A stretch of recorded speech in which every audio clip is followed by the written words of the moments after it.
Welcome to our last week of Lent through the lens.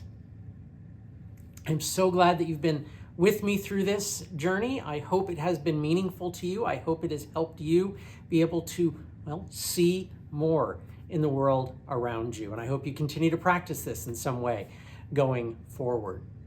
We're going to start off like we have in preceding weeks, where we just share the photos that you saw. And if you remember, our focus was around the aperture. It was around doing something that aperture priority photography tends to be what you use that you use it for, which is that landscape, wide, big type of images. So sunrises, sunsets, vistas, those kind of things. If I could have climbed a 14,000 foot peak this week and did some photography from the top of it, I would have done that. Unfortunately, Ohio doesn't have any 14ers, so c'est la vie. Anyway, like we've done in the last couple weeks, just settle into the place where you're at.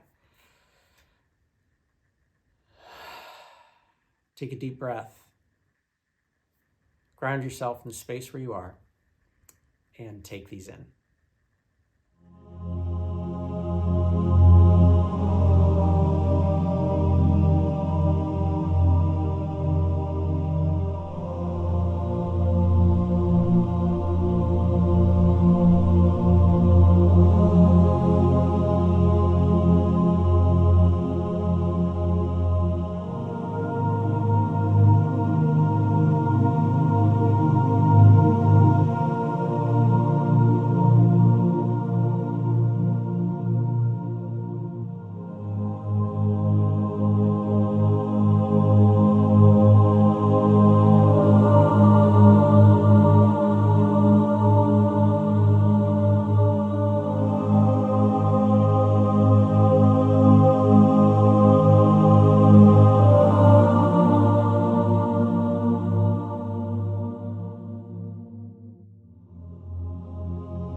I love, again, like I've shared in last week, I love seeing what you saw and the different ways that you saw those big types of things in the sky and sunsets and sunrises and all of it. So thank you again for sharing those.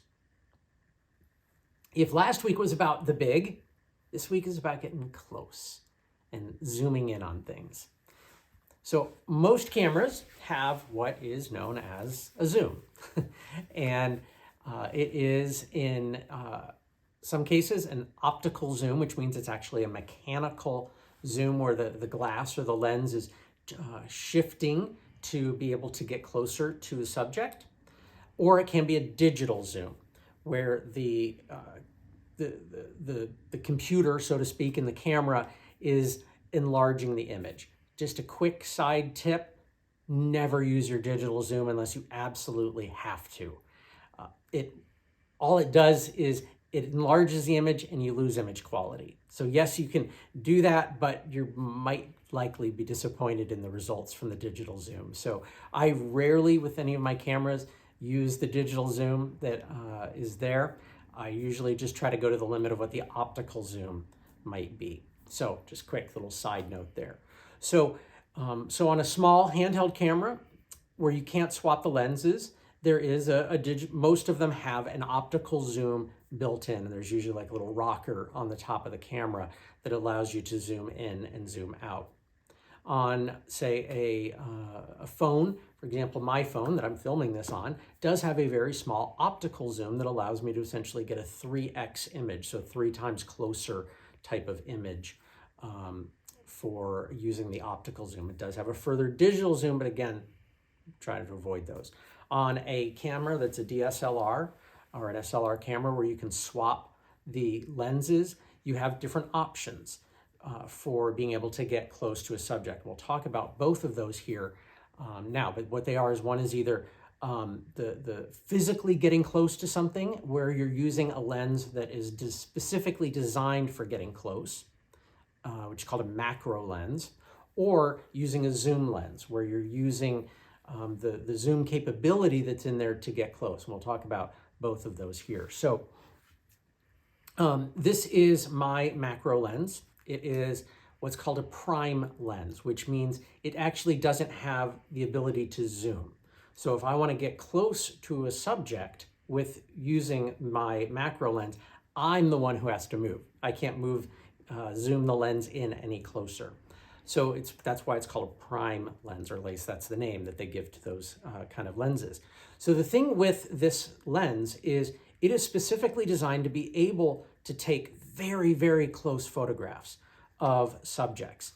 And it's not a magnifying lens by any means, but because you're able to get close and focus in so closely, you can see incredible detail on things. One of my favorite things to use a lens like this for is the little balls of moisture from dew or from a rain, from overnight rain, and seeing the reflections that are inside those that you can't really see with the naked eye. So with this lens, I can actually get about probably this close, and the lens is able to focus on the subject that's this close. But most lenses, that's not what they can do. There's a little bit more of a distance. You have to be further away for the lens to be able to focus in sharply on a subject that close. But a lens like this enables you to do that, to get close when it's specifically made for that purpose. I'm gonna, in the email, you'll see a link to information about a macro photographer named Joseph Saunders, whose work I love. I follow him on Instagram. He actually is in a wheelchair. He has a physical disability. He's not able to walk, but what he does to be able to get close is he uses macro photography and does these amazing photographs of insects and animals and so forth. I haven't seen a video of how he does it, but I would love to see that. There's a wonderful podcast, and I'll give the link to that, where he talks about his experience and what he loves to see when he gets close physically. And so he uses a macro lens like this to do that most of the time. He uses some other things too, but most of the time it's with a macro lens. So the other way that you can get close to a subject is using a zoom lens. So my main lens that I have on my DSLR is one that goes up to 135 millimeters from 18. So it is a zoom lens. It's the ones that I use most of the time, but this is my big zoom lens. It goes from 70 millimeters up to 300 millimeters. And so the further the barrel is out, the closer you are coming to the subject by using the zoom lens. So this is what I used actually for macro photography before I got this one. The challenge with this is that you can't get physically very close to a subject with a zoom lens like this, because the distance between the lens and what it's able to focus on is a lot further. So with this camera, or with this lens, I think it's something about like this that you have to be. It might even be a little bit further. So you have to kind of do this dance when you have a lens like this. But enables you to get close to subjects that you might not otherwise be able to do. Probably my favorite experience with using a zoom lens wasn't with this one, but it was with one that I rented when my family and I were in South Africa in 2015. You'll see a photo here of me with that lens. My kids affectionately referred to it as the bazooka lens. I rented it in Johannesburg, and it basically enabled me to have about a 600 millimeter zoom when photographing when we were out at Kruger National Park. So essentially twice the distance of being able to zoom with this. And so it enabled me, probably my favorite photograph that lens enabled me to see was the one moment that we saw a leopard while we were in Kruger. We'd seen all the other big five multiple times, lions and elephant and so forth, but we had yet to see a leopard until my daughter was looking behind our truck and said, "There's a leopard." And one had just walked out onto the road.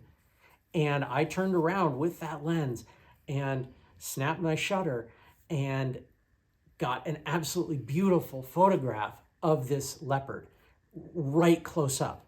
But I was a long way off. But it's one of my favorite photographs from that trip. And it enabled me, that big old lens enabled me to do that. There's some other things we can talk about stillness that using zoom and getting close to things requires. We'll talk about that in just a moment.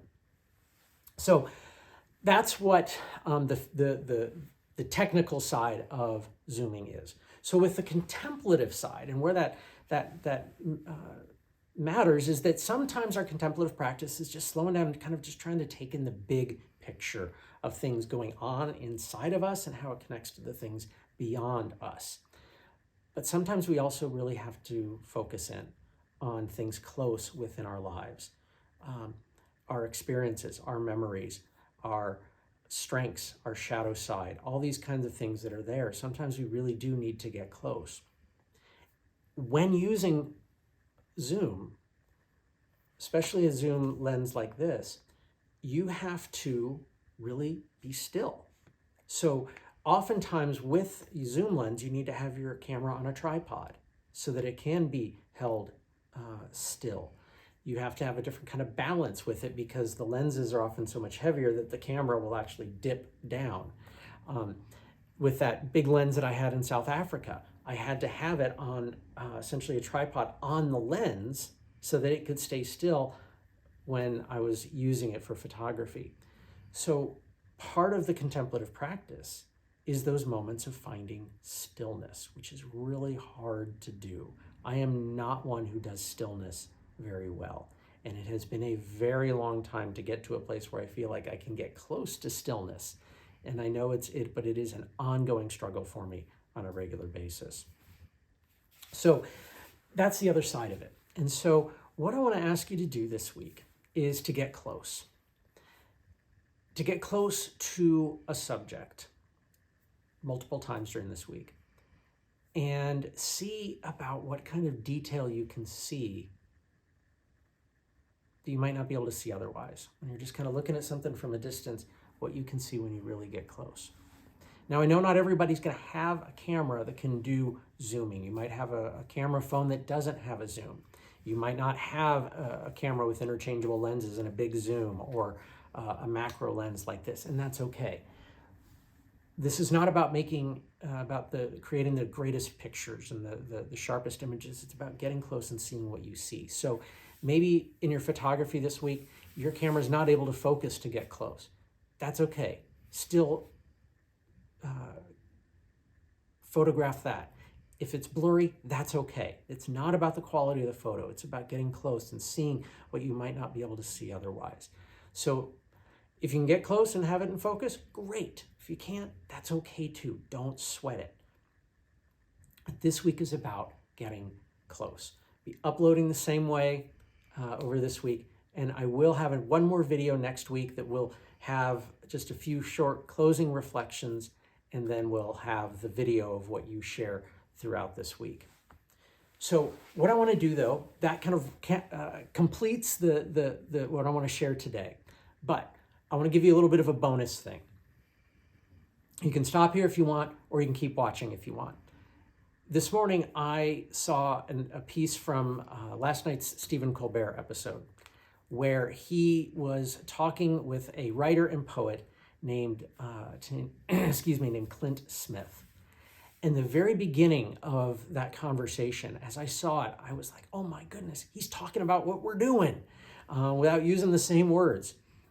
It was a beautiful conversation. It's about 7 minutes long. And he starts out with this aspect that frankly feels like contemplative photography. You can watch that part and stop at that point, or watch the whole thing, because as he comes to the end of the conversation, he reads this amazingly beautiful poem that I think reflects a lot of what we're talking about, how about all of this stuff is mixed into what we see in the world around us. So that's kind of the bonus, kind of after credits type of thing. So if you want to watch that, go ahead. Otherwise, I look forward to what you see this week. Thank you so much for being a part of this. It's been great for me. I hope it's been wonderful for you. And I look forward to sharing what you see when we come together next week. Thanks.